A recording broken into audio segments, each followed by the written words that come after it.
In West Asia, tensions remain high on multiple fronts.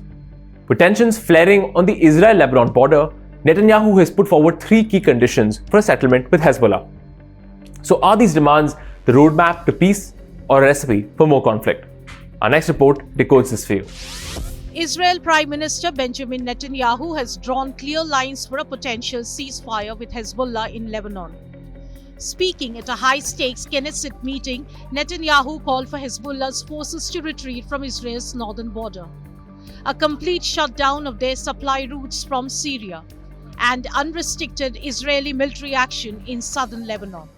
The Prime Minister labeled the ongoing clashes as part of a broader 7-front war, accusing Iran of orchestrating conflicts in Gaza, the West Bank, Lebanon, Yemen, Iraq, and Syria.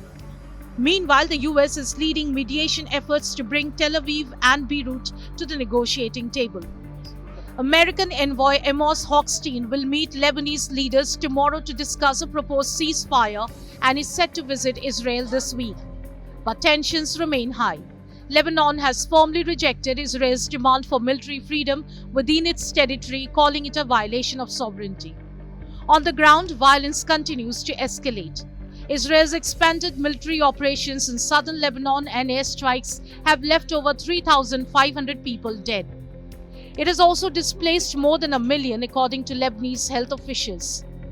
Turning to Gaza, Netanyahu claims progress is dismantling Hamas's military capabilities.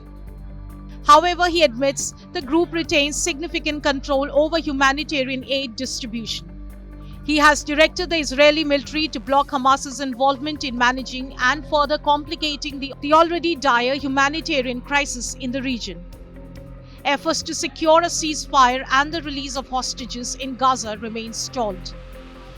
Israel estimates Hamas is still holding over 100 captives, while the death toll in Gaza continues to soar. Since October 2023, over 43,000 Palestinians have been killed, with nearly the entire population displaced under relentless airstrikes and a crippling blockade. As the region faces unprecedented devastation, international efforts for peace seem more urgent than ever. Now, Netanyahu's 3 conditions have set the stage for a possible turning point in the Israel-Hezbollah conflict.